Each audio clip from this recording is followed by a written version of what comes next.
اعوذ باللہ من الشیطان اللعین الرجیم بسم اللہ الرحمن الرحیم وصلی اللہ علی محمد وآل بیتہ الطیبین الطاہرین المعصومین۔ ہم حرم امیر المومنین صلوات اللہ وسلامہ علیہ کی جانب سے بارگاہ مولا کائنات سے تمام عالم انسانیت کو مولا کی ولادت باسعادت پہ دل کی گہرائیوں سے ہدیہ تبریک پیش کرتے ہیں۔ آدم سے لے کر حضرت خاتم الرسل تک اور خاتم الرسل سے قیامت کا سورج طلوع ہونے تک سوائے ایک ہستی کی یہ فضیلت نہ کسی کے حصے میں آئی ہے اور نہ آئے گی کہ اللہ نے اس کی ولادت کے لیے زمین کا وہ مقدس ٹکڑا انتخاب کیا جس کی طرف رخ کر کے عالم اسلام اپنی عبودیت اور بندگی کا اظہار کرتا ہے۔ تمام شیعہ و سنی مورخین کا اتفاق ہے کہ امیر المومنین کے علاوہ یہ شرف کسی کو حاصل نہ ہوا، اور امام علیہ السلام کی والدہ ماجدہ جب خانہ کعبہ کے قریب آئیں تو کعبہ کے غلاف کو ہاتھ میں پکڑا اور فرمانے لگیں، رب انی مؤمنۃ بک وبما جاء من عندک من رسل وکتب وإنی مصدقۃ بکلام جدی ابراہیم الخلیل وإنہ بنى البیت العتیق فبحق الذی بنى هذا البیت وبحق المولود الذی فی بطنی لما یسرت علی ولادتی۔ فرمایا پالنے والے میں تجھ پہ ایمان رکھتی ہوں اور ہر اس چیز پہ ایمان رکھتی ہوں جو تیری بارگاہ سے رسولوں اور کتابوں کی شکل میں ہم تک آیا، اور میں اپنے جد نامدار ابراہیم خلیل خدا کے کلام کی تصدیق کرتی ہوں اور مانتی ہوں کہ انہوں نے ہی اس بیت العتیق یعنی خانہ کعبہ کو تعمیر کیا، پس اس کے صدقے جس نے یہ گھر تعمیر کیا اور اس مولود کے صدقے جو میرے شکم میں ہے میرے لیے ولادت کو آسان فرما دے۔ مورخین لکھتے ہیں کہ ابھی یہ کلمات ختم نہ ہوئے تھے کہ دیوار کعبہ شق ہوئی اور جناب فاطمہ بنت اسد بڑے اطمینان کے ساتھ خانہ خدا میں داخل ہوئیں اور آپ کے نور سے خانہ خدا منور ہو گیا۔ جب جناب فاطمہ بنت اسد نے اس عظیم مولود کی ولادت پہ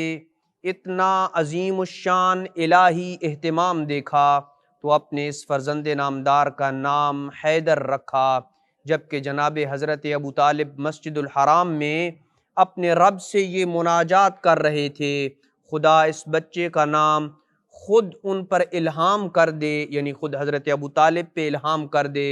اور ہوا بھی یوں کہ جب آپ مسجد الحرام سے نکلے تو گویا علی کا نام جناب ابو طالب کے اوپر الہام ہو چکا تھا اور یہ شعر پڑھ رہے تھے، سمیتہ بعلی کی یدوم لہ عز العلو وفخر العز ادومہ، میں نے اس مولود کا نام علی رکھا ہے تاکہ بلندیوں کی عزت ہمیشہ اسے نصیب رہے اور عزت کا فخر ہمیشہ باقی رہے۔ پس آپ کا نام علی اور آپ کے مشہور ترین القاب میں سے ایک لقب صدیق ہے۔ یہ لقب رسول خدا صلی اللہ علیہ وآلہ وسلم نے جناب امیر علیہ السلام کو عطا فرمایا، کیونکہ آپ نہ صرف بچوں بلکہ بوڑھوں، جوانوں اور خواتین میں سے سب سے پہلے جس ہستی نے پیغمبر اکرم صلی اللہ علیہ وآلہ وسلم کی نبوت کی تصدیق کی، اس ہستی کا نام علی ابن ابی طالب ہے۔ اسی لیے مولا کئی مقامات پہ یہ خود فرماتے ہوئے نظر آتے ہیں، انا الصدیق الاکبر آمنت قبل ان یؤمن ابو بکر واسلمت قبل ان یسلم، یعنی میں ہی صدیق اکبر ہوں، میں ابو بکر کے ایمان لانے سے پہلے ایمان لایا اور اس کے مسلمان ہونے سے پہلے میں مسلمان تھا۔ اس کے علاوہ آپ کے مشہور القاب میں سے ایک لقب وسیع بھی ہے، جس کا معنی رسول خدا کا وسیع اور جانشین ہونا ہے، اور اس لقب کی جانب بھی رسول اکرم صلی اللہ علیہ وآلہ وسلم نے متعدد مقامات پہ اشارہ فرمایا اور کہا، ان وسیّی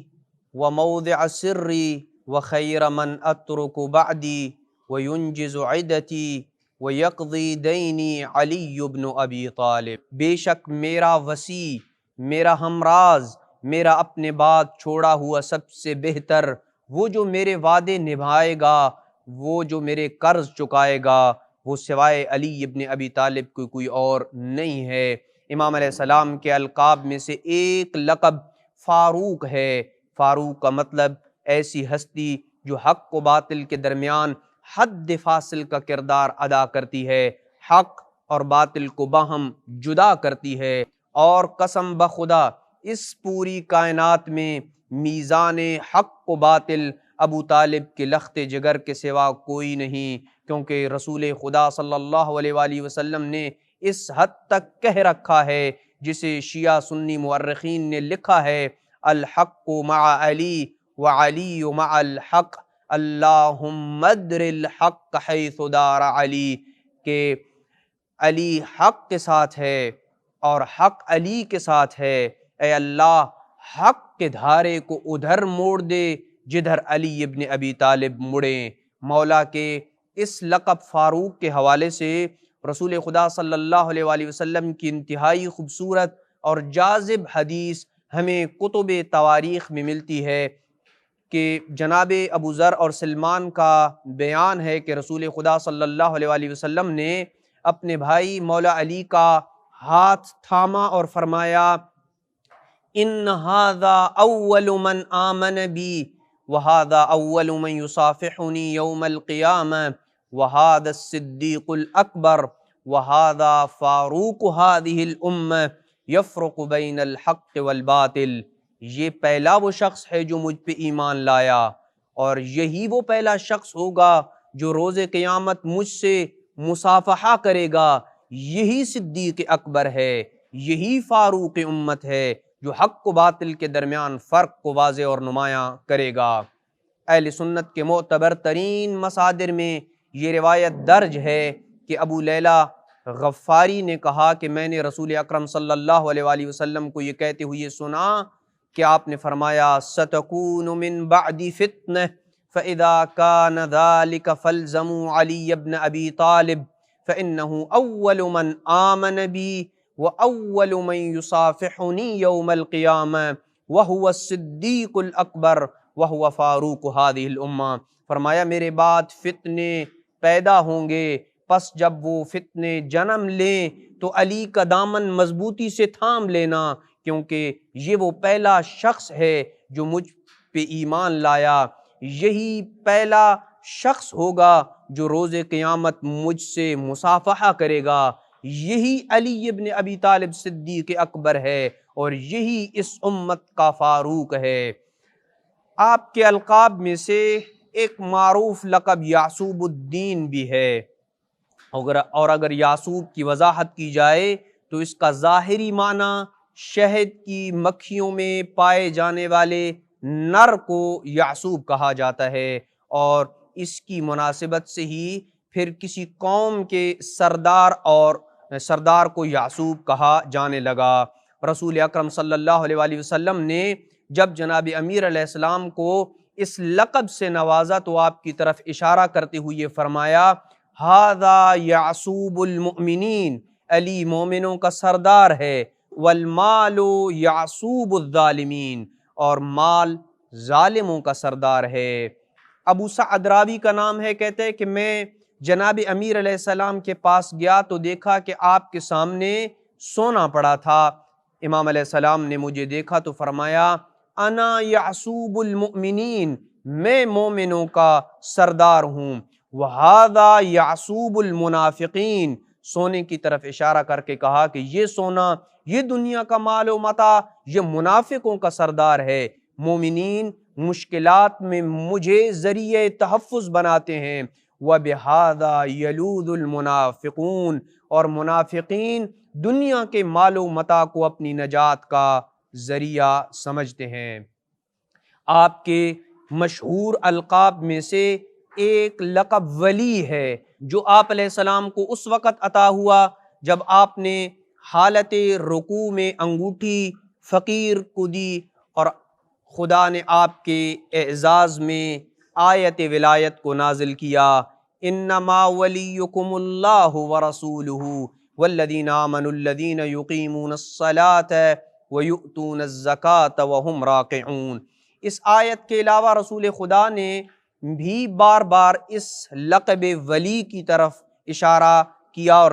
نشاندہی کی۔ ایک بڑی ہی پیاری روایت جس میں رسول خدا صلی اللہ علیہ وآلہ وسلم نے امیر المومنین کے اس لقب کی طرف اشارہ کیا اور کہا سألت اللہ فیک خمسا فأعطانی اربعا ومنعنی واحدتا۔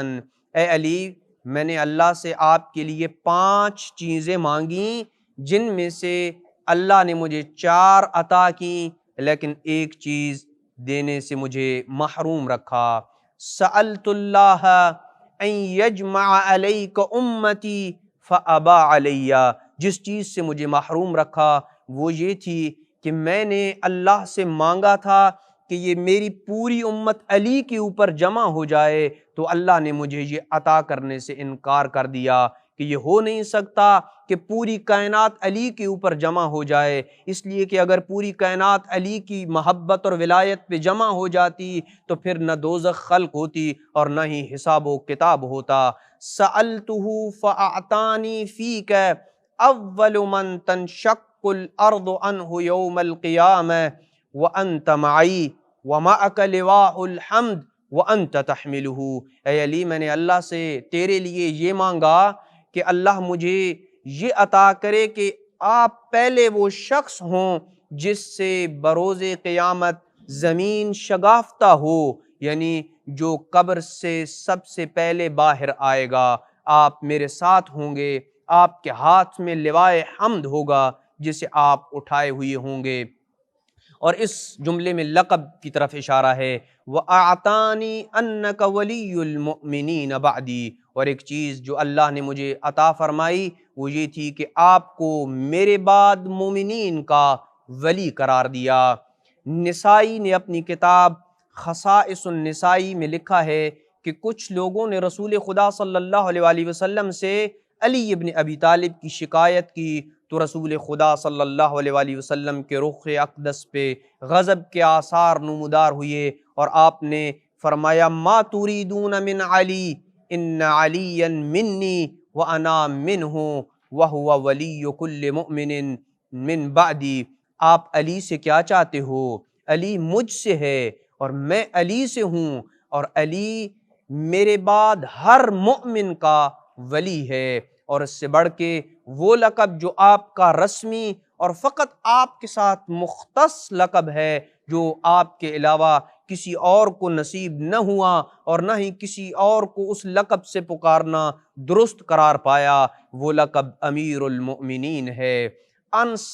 سے روایت ہے کہ رسول خدا صلی اللہ علیہ وآلہ وسلم نے فرمایا کہ اے انس، وضو کے لیے پانی لے آؤ۔ آپ نے 2 رکعت نماز پڑھی اور فرمایا اے انس،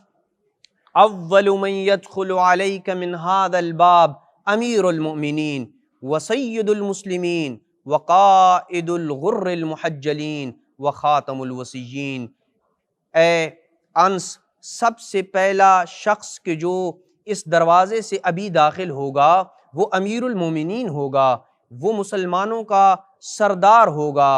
اور وہ سید الوصیین ہوگا، وہ تمام اوصیاء کا سردار ہوگا۔ انس کہتا ہے کہ میں نے یہ دعا مانگی کہ اللہ کرے یہ شخص جسے امیر المومنین ہونے کی بشارت رسول خدا نے دی ہے وہ انصار میں سے ہو۔ انس ابھی یہ سوچ ہی رہا تھا کہ دروازے سے علی ابن ابی طالب داخل ہوئے، رسول خدا صلی اللہ علیہ وآلہ وسلم نے فرمایا من ہذا یا انس، اے انس دروازے پہ کون ہے؟ انس نے کہا علی ابن ابی طالب، آنے والا شخص علی ہے۔ تو رسول خدا خوشی سے کھڑے ہو گئے اور آپ کو گلے لگایا اور اپنے چہرے سے علی کے چہرے کا پسینہ صاف کرنے لگے اور ان کے پسینے کو اپنے چہرے پہ مل لیا۔ تو مولا علی علیہ السلام نے جب اس منظر کو دیکھا تو یہ کہا یا رسول اللہ لقد رأیتک صنعت شیئا ما صنعت بی من قبل۔ اے رسول خدا، آج تو آپ نے میرے ساتھ وہ سلوک کیا جو پہلے کبھی نہیں کیا۔ تو رسول اکرم صلی اللہ علیہ وآلہ وسلم نے فرمایا وما یمنعنی وَأَنْتَ تُؤَدِّي عَنِّي، اے علی میں ایسا کیوں نہ کروں جب کہ تو میرے بعد میرے حقوق کو ادا کرے گا، وَتُسْمِعُ صَوْتِي، اور میری امت کو میرا پیغام پہنچائے گا، وَتُبَيِّنُ لَهُم مَا اخْتَلَفُوا فِيهِ بَعْدِي، اور ان کے لیے اس چیز کو واضح فرمائے گا جس میں میرے بعد یہ اختلاف کر بیٹھیں گے۔ دعا ہے کہ اللہ ہمیں مولا امیر المومنین علیہ السلام کی مزید سے مزید معرفت کی توفیق نصیب فرمائے۔ وصلی اللہ علی محمد وآل بیتہ الطیبین الطاہرین المعصومین۔